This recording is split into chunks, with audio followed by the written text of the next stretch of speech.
Yeah.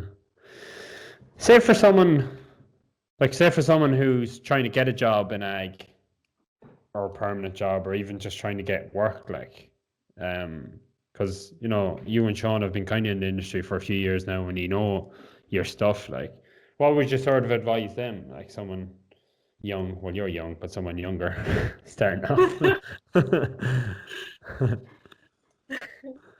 Um, well, I'd say maybe my first year, when I was like 14, 15 years old, I did like Saturday and Sunday afternoons at my neighbour's, and I was not paid for them. Because in all honesty, I probably slowed things down rather than sped them up. So I think if you're going in absolutely baseline zero knowledge, if you're prepared to do a bit of free labor to get your skills up to the level, then I think that's something that's definitely going to help you, because you can, like, ag college and university degrees are great, but nothing is the same as getting the hands-on experience.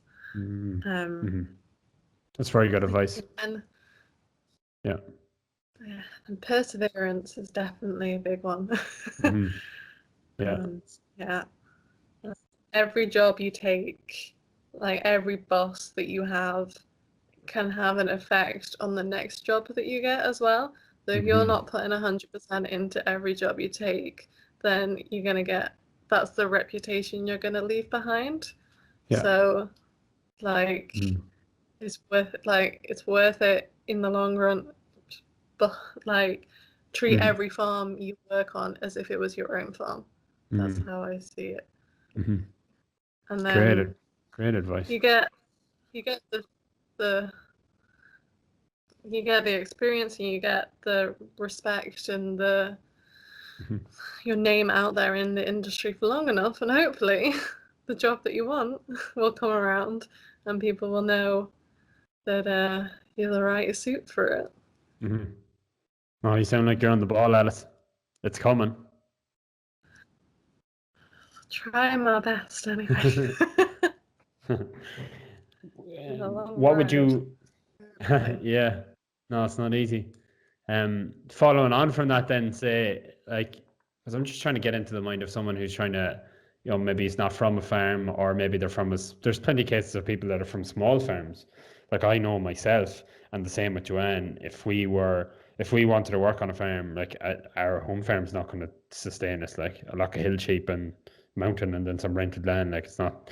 So if we want to work in the industry, then we'd have to take a farm job. We're lucky we have shearing, and that we like it. But, like, I guess, like, that's for people wanting to get a job.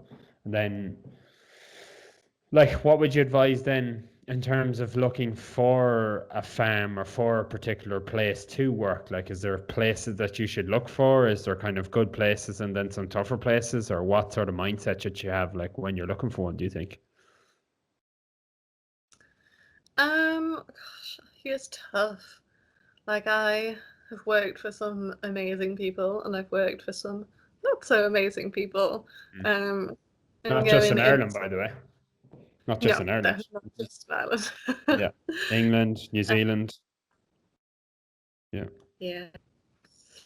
I think going into it, I know, like, you can't be sure 100% if this is going to be the right suit for you.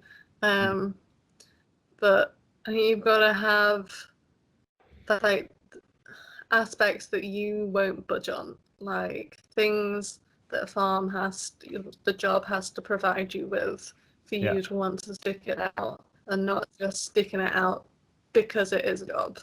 Because then things never get better. If you want every second weekend off, then, like, you're more than entitled to that. So don't settle for a job where you get maybe half a day off every week. So yeah, knowing what you want out of the job is just as important as having the skills to do the job, I think.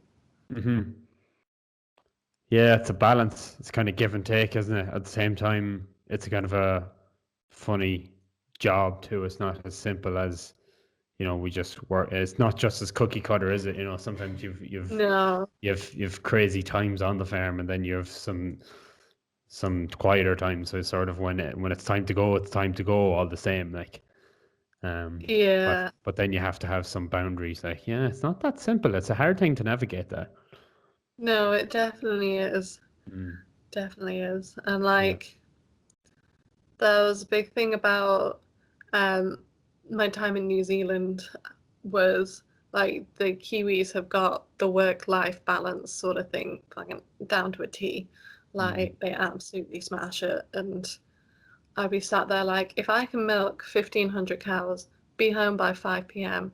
every single night, like, during calving, probably 5:30 at night. And I'm mm, like, why? Why can I not do that when it's 120 cows or 50 cows? yeah. Like, I was like, something ain't adding up. Yeah, yeah. I suppose it's leading into this question, but I was just going to ask, like, is there any kind of red flags that people should look out for?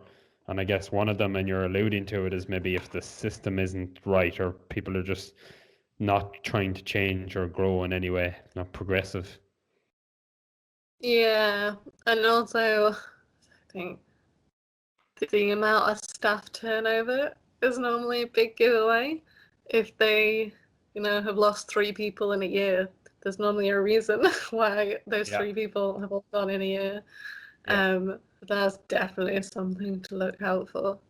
And also, yeah. if you have friends in the area in the industry, like asking them like if they've heard of so and so and if they've got like the reputation that that person has can say a Hmm. lot because you might say a name to someone and they'd be like, don't go near them, don't, you'll regret every second of it.